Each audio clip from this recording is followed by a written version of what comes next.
एक सच्चे भक्त को क्या करना चाहिए और क्या नहीं करना चाहिए, इस चीज का विवेक द्वारा निर्णय होना चाहिए। कबीर साहब आज के इस सत्संग में यही बताते हैं जो कि कबीर बीजक की रमैनी 48 में दिया हुआ है। सभी को सत साहेब, सभी को राम राम। कबीर साहब रमैनी 48 में बताते हैं, मानिकपुर कबीर बसेरी, मद्दत सुनी शेख तक केरी, उजे सुनी जौनपुर थाना, झूसी सुनी पीरन को नामा। साहिब बताते हैं कि एक बार मानिकपुर में रहते हुए मुझे पता चला, मानिकपुर जो कि काशी से थोड़ा दूर है, तो कबीर साहब घूमते फिरते वहाँ पर गए और उन्हें पता लगा कि वहाँ पर शेख तकी नाम के बड़े ही पहुँचे हुए फकीर हैं। ये शेख तकी वही शेख तकी थे जिन्होंने बचपन में कबीर साहब जी को शिक्षा दी थी, कुरान के बारे में इल्म दिया था। जब नीरू और नीमा जी कबीर साहब जी को लहर तारा तालाब के पास से लेकर आए थे और इनका नामकरण के समय काजी और मौलवियों ने कहा था कि सभी कुरान के पृष्ठों पे केवल एक ही चीज आ रही है, कबीर कबीर, और हम कभी भी अपने खुदा के नाम पर किसी बंदे का नाम नहीं रखते हैं, लेकिन इसका नाम सिर्फ कबीर ही कबीर आ रहा है। ये जरूर शैतान है, इसे मार डालना चाहिए।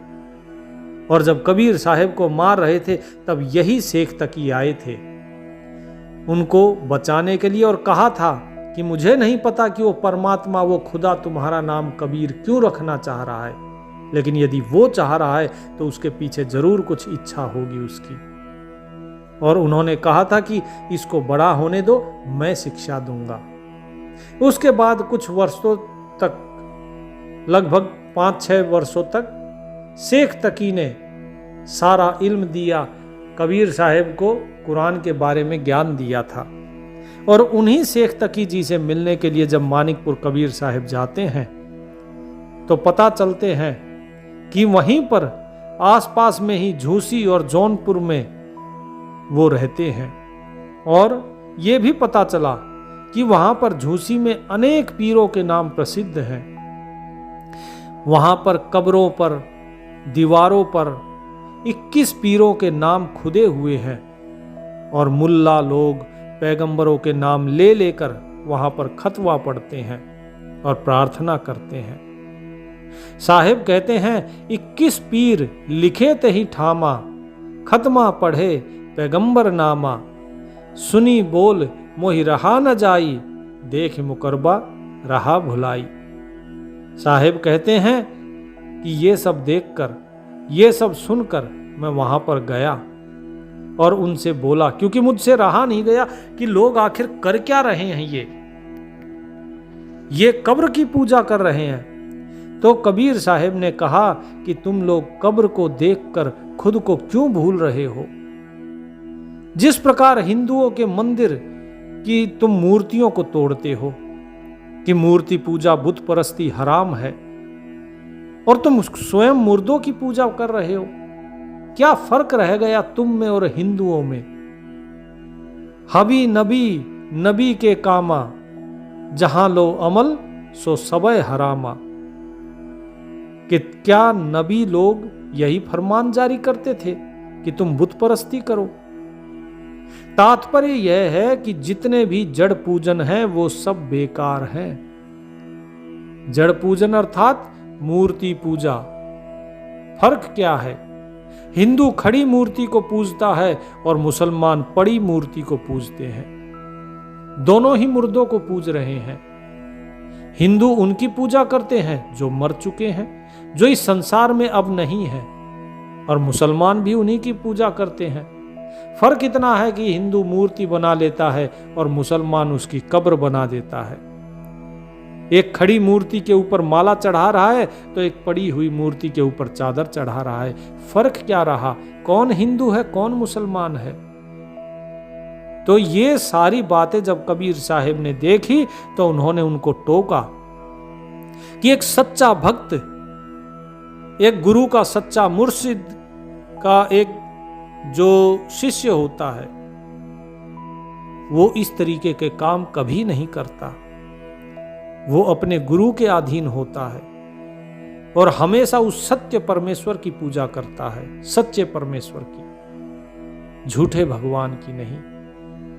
मूर्ति केवल प्रतीक है। मूर्ति को तुम सामने रखो ताकि तुम्हारा प्रेम हो।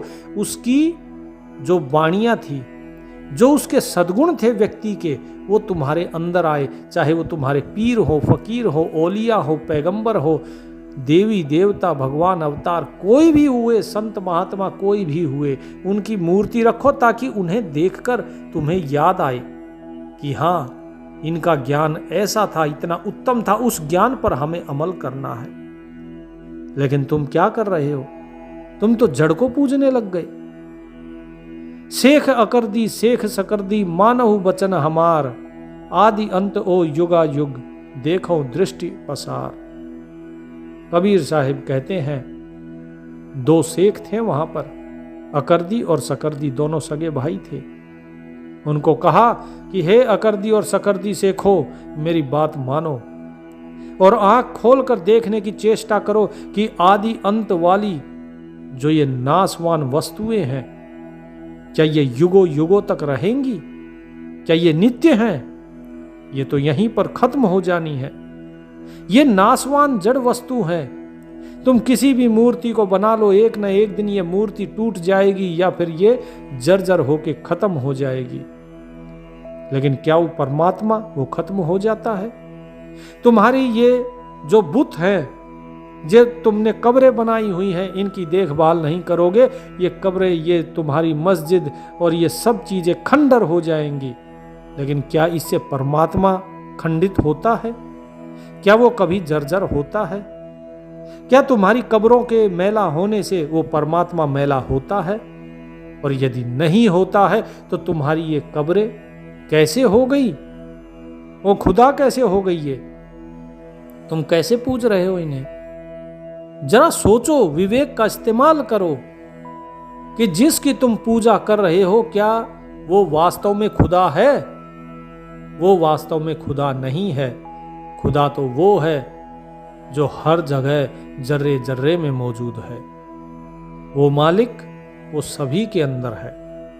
वो किसी एक जगह नहीं है कि तुम्हारी एक मस्जिद की एक कब्र के ऊपर वो बैठा हुआ है। नहीं, उसे तुम्हारी चादर की जरूरत नहीं है। ये चादर किसी जरूरतमंद को दो। तो कबीर साहब बताते हैं कि एक भक्त जो है वो मूर्ति पूजा में नहीं उलझता। एक भक्त कभी बुत परस्ती नहीं करता है। जो मालिक का सच्चा बंदा होगा वो ना बुत परस्ती करेगा और ना ही ये चादर वगैरह इन सब रीति रिवाजों में लगेगा। कबीर साहब कहते हैं, वहाँ पर और भी जो लोग बैठे थे, जो अकरदी सकरदी शेख थे और जो उनके मुर्शिद थे, मतलब जो गुरु थे उनके, शेख तकी जी, वो भी थे और साथ ही साथ एक दो दरवेश भी वहाँ पर आए हुए थे, क्योंकि पीर फकीरों की जगह थी झूसी। तो वहाँ पे जो पीर कहते थे अपने आप को, जो दरवेश थे, वो वहीं पर बैठे थे। उनके साथ फिर कबीर साहिब की वार्ता होती है। वो बोले कि ये सारी चीजें तो कुरान में है। कबीर साहिब बोले, ये सब कुरान में कहाँ है? बुत परस्ती हराम है। कहाँ लिखा है कुरान में? क्या मोहम्मद साहब ने कभी बुत परस्ती की? क्या नबी ने कभी बुत परस्ती की? कभी नहीं की। बताओ कौन सी मजार और कौन सी कब्रों को पूजा उन्होंने? ये सब तुम्हारे अपने मन का किया हुआ है। दर की बात कहो दरवेशा, बादशाह है कौने भेसा, कहाँ कूच कहाँ करे मुकामा, मैं तो ही पूछो मुसलमाना। कि हे मुसलमानों, जिन्हें ये घमंड है कि मोहम्मद, कुरान और इस्लाम के जरिए हमने ईश्वर की सच्ची पहचान कर ली है और अब वो खुदा हमें जन्नत बख्शेगा, हमें स्वर्ग में जगह देगा, और जबकि बाकी जो लोग रह गए जो मुसलमान नहीं है, वो सभी के सभी दोजख अर्थात नरक में जाएंगे। ऐसे लोगों को, खासकर मुसलमानों को चेतावनी देते हुए कबीर साहब जी कहते हैं कि ऐ फकीरों, तुम अल्लाह ताला के दरबार की बात बताओ यदि तुम उस दर की बात जानते हो। तुमने जाना है ना उस मालिक को, अगर जाना है तो बताओ उस दरबार की बात, क्योंकि तुम तो वहां पहुंच चुके हो। तुम तो कहते हो कि तुमने ईश्वर को देखा है, तुम जान चुके हो, खुद को तुम दरवेश कहते हो। दरवेश वो होता है जो उस दर की बात को जानता है, जो उस दर तक पहुंचा हो। और तुम अगर दरवेश हो तो बताओ फिर उसकी बात, बताओ उस मालिक के बारे में कि वो कहाँ रहता है, वो किस वेश में रहता है। वो एक जगह तो रहता ही नहीं, इसीलिए ये बताओ कि वो कहाँ से आता है और वो कहाँ जाता है। मैं पूछता हूं कि वो लाल कपड़ा पहनता है या पीला पहनता है, या वो अनेक रंगों वाला, किस रंग का है, किस रंग का कपड़ा पहनता है, बताओ मुझे।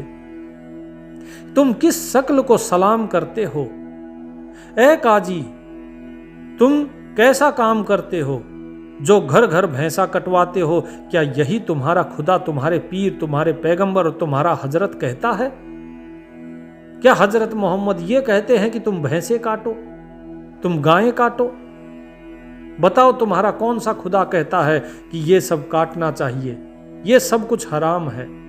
तुम जानते ही नहीं। और यही बात हिंदुओं के ऊपर भी लागू होती है। बलि आजकल बहुत से हिंदू खाते हैं, कोई मुर्गा काटता है, कोई बकरा काटता है। साहेब कहते हैं ये बलि और ये हिंसा जो तुम कर रहे हो कहाँ कही गई है, किसने कहा है? लाल जर्द की नाना बाना, कौन सूरत को करो सलामा।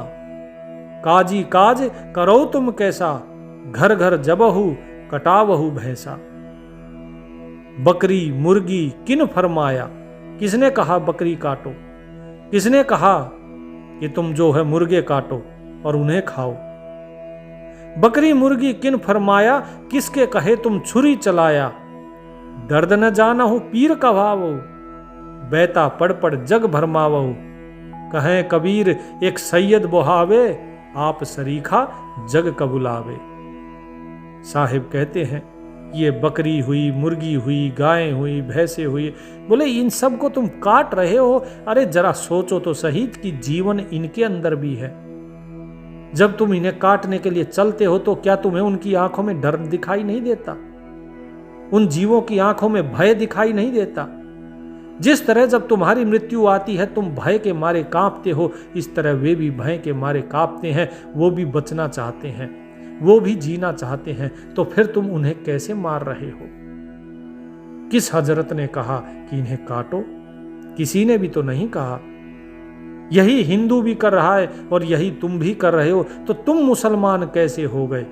हिंदू भी मूर्ति पूजता है, तुम भी मूर्ति पूजते हो, बुत परस्ती करते हो, तो तुम मुसलमान कैसे हो गए? ना हिंदू अपने भगवान के बारे में जानता है, ना तुम खुदा के बारे में जानते हो, तो कैसे तुम मुसलमान हो गए? हिंदू भी कहता है हमें भगवान के बारे में सब कुछ पता है, तुम भी कहते हो, लेकिन जानता तुम दोनों में से कोई कुछ नहीं है उसके बारे में। फिर तुम मुसलमान कैसे हो गए? बताओ, कोई एक भेद तो बताओ। तुम हिंदू और मुसलमान आपस में लड़ते मरते रहते हो। हिंदू कहे मोहि राम पियारा, मुसलमान रहमाना, आपस में दो लड़त मरते हैं, मरम कोई नहीं जाना। आपस में लड़ते मरते हो। एक सच्चा भक्त ये नहीं करता है। वो ना राम के पक्ष में होता है ना रहीम के पक्ष में, उसके लिए तो सब एक होता है। वही सच्चा भक्त है जो कोई भेद ना करे, वही सच्चा भक्त है जो जीव हिंसा ना करे, वही सच्चा भक्त है जो मूर्ति में उस ईश्वर को देखे लेकिन मूर्ति पूजा ना करे, केवल उस ईश्वर की पूजा करे। क्योंकि ईश्वर अगर मूर्ति में है तो वो कण कण में है, वो आपके हृदय में भी है। मूर्तियां होती हैं, मस्जिदें होती हैं, मजार होती हैं, लेकिन किस लिए होती हैं? इसलिए होती हैं ताकि जो लोग, जो महापुरुष थे, उनकी शिक्षाओं को हम याद कर सके और उस पर अमल कर सके। लेकिन तुमने उन शिक्षाओं को छोड़ के बाकी सब चीजों पे अमल कर लिया, लेकिन शिक्षाओं पे अमल नहीं किया। जिस प्रकार से वे महापुरुष, वो हजरत, वो पैगंबर रहे हैं इस संसार में, तुमने कभी भी उसका आचरण नहीं किया। तुम हमेशा उसके विरुद्ध चले हो और फिर तुम फतवे पढ़ते हो कि नहीं ये ही करना है। बकरी मुर्गी मारने की आज्ञा किसने दी? किसके कहने से तुम बेचारे मूक गूंगे प्राणियों के ऊपर छुरी चलाते हो? मेरी समझ में तो कोई ईश्वर ऐसी आज्ञा नहीं देता है। मैंने तो आज तक कभी नहीं सुना कि किसी खुदा ने आज्ञा दी हो ऐसे। मुझे तो कभी नहीं दी। अगर वो खुदा चाहता है तो मुझे भी तो आज्ञा देनी चाहिए थी। क्यों नहीं देता वो मुझे आज्ञा? अरे ये सब तुम जो कर रहे हो वो केवल जीभ के स्वाद के लिए करते हो, क्योंकि तुम्हारी जीभ में खून लग चुका है। जिस प्रकार एक आदमखोर शेर के जीभ पे खून लग जाता है, उसके मुंह में जब इंसान का खून लगता है फिर वो इंसानों का शिकार करता है, ठीक इसी तरह तुम्हारे मुंह में इन जानवरों का खून लग चुका है। अब तुम इनको अपने स्वाद के कारण मार रहे हो और इसके पीछे कोई तर्क नहीं हो सकता। तुम दूसरों का दर्द नहीं जानते और खुद को पीर कहलाते हो। इसी प्रकार हिंदुओं के ब्राह्मण हैं, वो दूसरे का दर्द नहीं जानते, लेकिन वो ब्रह्म भोज में जाएंगे और वहां पे उनको मांस चाहिए। मांस का भक्षण करते हैं वे और स्वयं को कहते हैं कि हम ब्राह्मण हैं। और तुम स्वयं को कहते हो कि हम पीर हैं। काहे के पीर हो? जो दूसरे की पीड़ा नहीं जाने वो पीर नहीं, वो बेपीर है। तो साहेब कहते हैं कि खुद तो गोश्त रोटी आदि खाते हो तुम, और लोगों को कविता और शेर आदि पढ़कर सुनाते हो, उनको बहकाते हो। कबीर साहिब कहते हैं कि मुसलमानों में एक वर्ग जो है वो अपने आप को श्रेष्ठ समझता है, जो सैयद वगैरह हैं। ये सैयद वर्ग जो है ये अपने आप को श्रेष्ठ समझता है, जैसे हिंदुओं में ब्राह्मण हैं। और ये सैयद अपनी बात दूसरों के ऊपर जबरन थोपते हैं, लादते हैं, क्योंकि उन्हें अपनी जीभ का स्वाद, अपनी मनमानी करनी है, इसलिए वो बाकी सभी के ऊपर अपनी बातें थोपते हैं। अगर नहीं माना जाए तो फतवा पढ़ते हैं, उसके विरुद्ध उसका हुक्का पानी, दाना पानी बंद कर देते हैं। और यही चीज ब्राह्मण भी करते हैं। वो बाकियों का हुक्का पानी बंद करा देते हैं। वो कहते हैं हम श्रेष्ठ हैं, हम ब्रह्मा के माथे से प्रकट हुए हैं। बताइए जरा, ये सब बातें क्या तर्क संगत हैं? ये सब कुछ अपने जीव और अपने स्वार्थ के कारण कर रहे हैं। इसीलिए हे मुसलमानों, इन बातों से दूर हो जाओ। कबीर साहिब चेतावनी देते हैं सभी मुसलमानों को कि जिसने उस खुदा को जाना ही नहीं है, तुम उसके पीछे क्यों जा रहे हो? तुम उस खुदा के पीछे जाओ। वो खुदा तुम्हारे अंदर भी है, तुम्हारे बाहर भी है। किसी भक्त को ये काम कभी नहीं करने चाहिए, ना किसी जीव की हिंसा, ना मूर्ति पूजा, ना ही बुत परस्ती, ना ही किसी को परेशान करना। उसे केवल उस परमात्मा के अधीन रहना चाहिए और खुद अनुभव करो उस मालिक को। वो जर्रे जर्रे में है, वो हमेशा इस प्रकृति के माध्यम से अपने आप को जाहिर करता है। वो जितने भी पीर फकीर हुए हैं उनके माध्यम से जाहिर करता है, लेकिन ये नकली पीर जो बने हुए हैं ये ढोंग करते हैं, पाखंड करते हैं और अपने आप को उस खुदा का पैगंबर बताना शुरू कर देते हैं। इनसे बचो।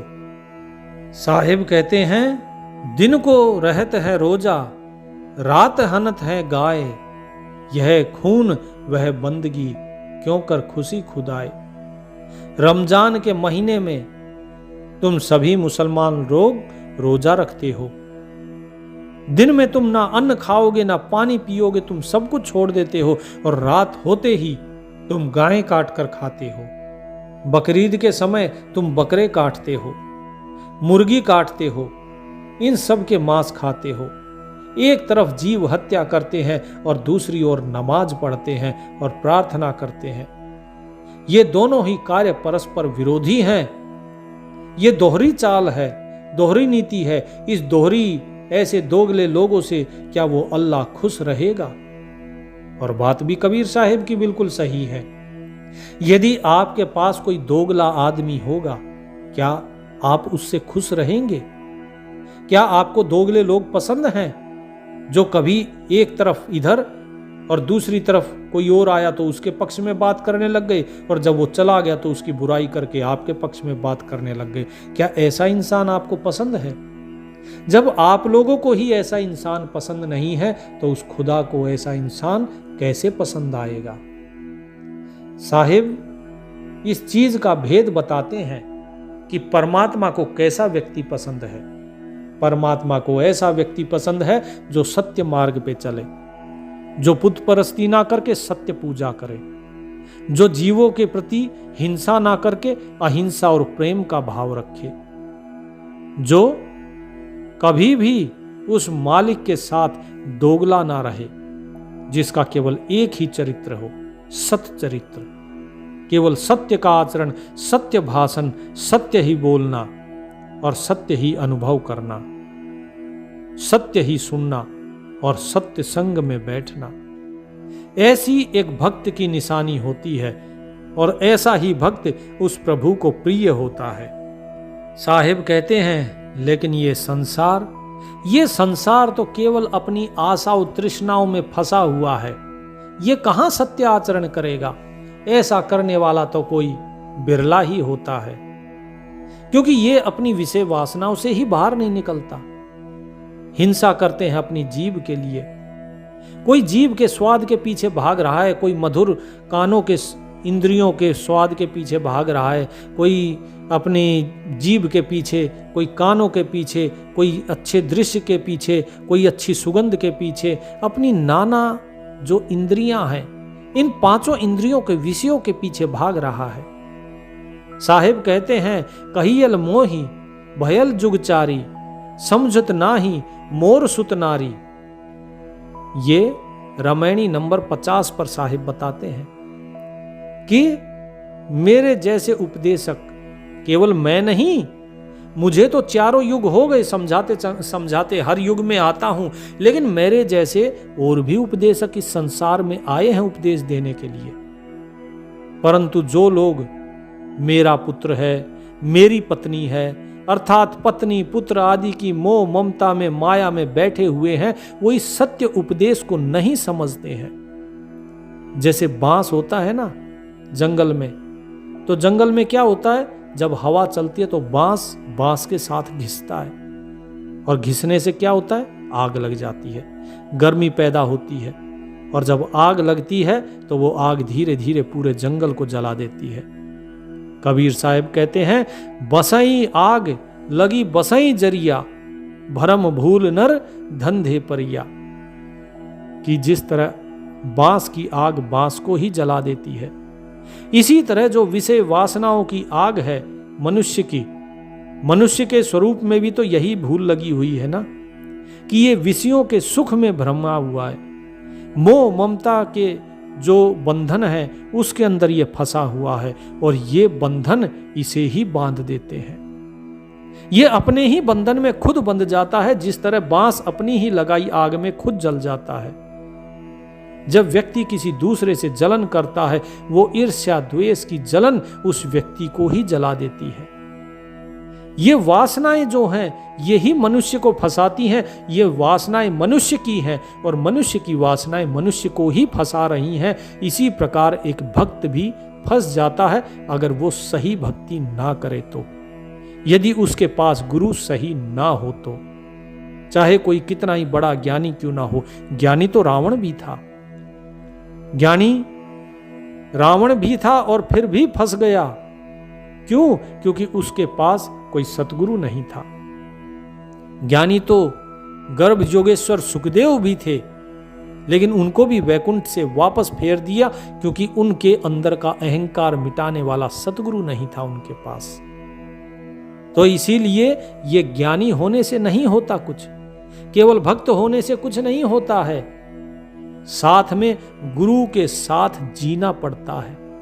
जो गुरु है गुरु के साथ एक रहकर जीना पड़ता है, और एक शरीर से नहीं हुआ जाता, एक हुआ जाता है मन से।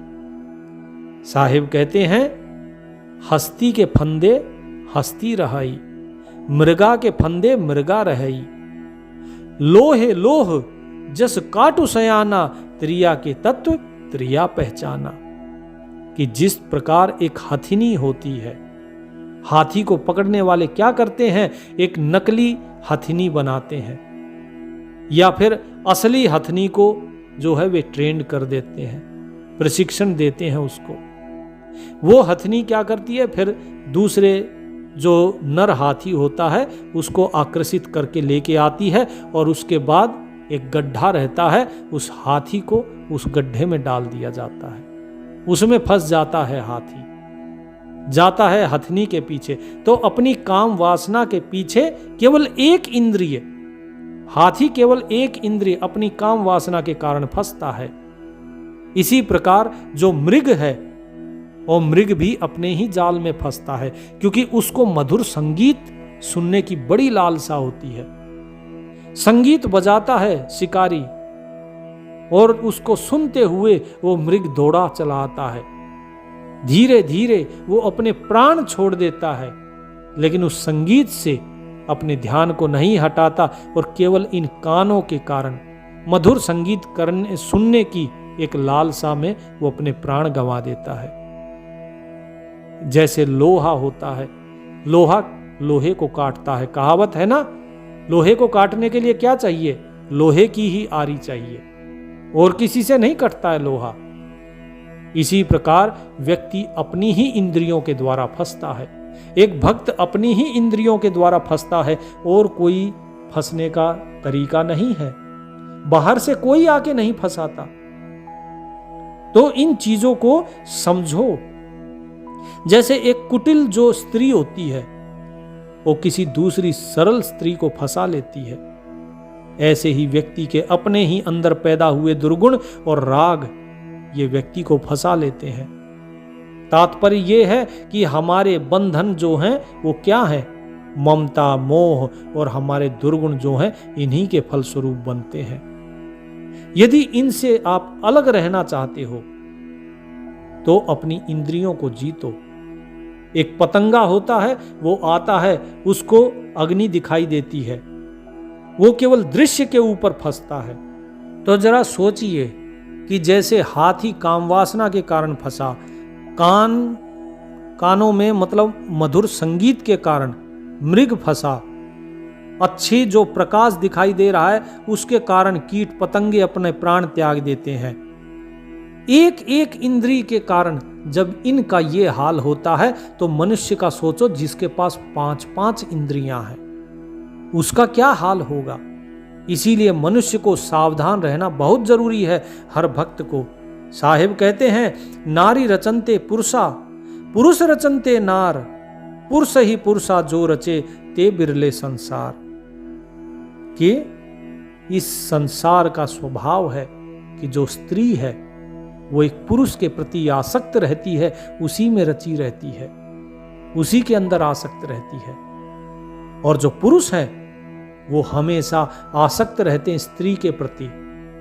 उन्हें सुंदर स्त्री दिखाई दी नहीं।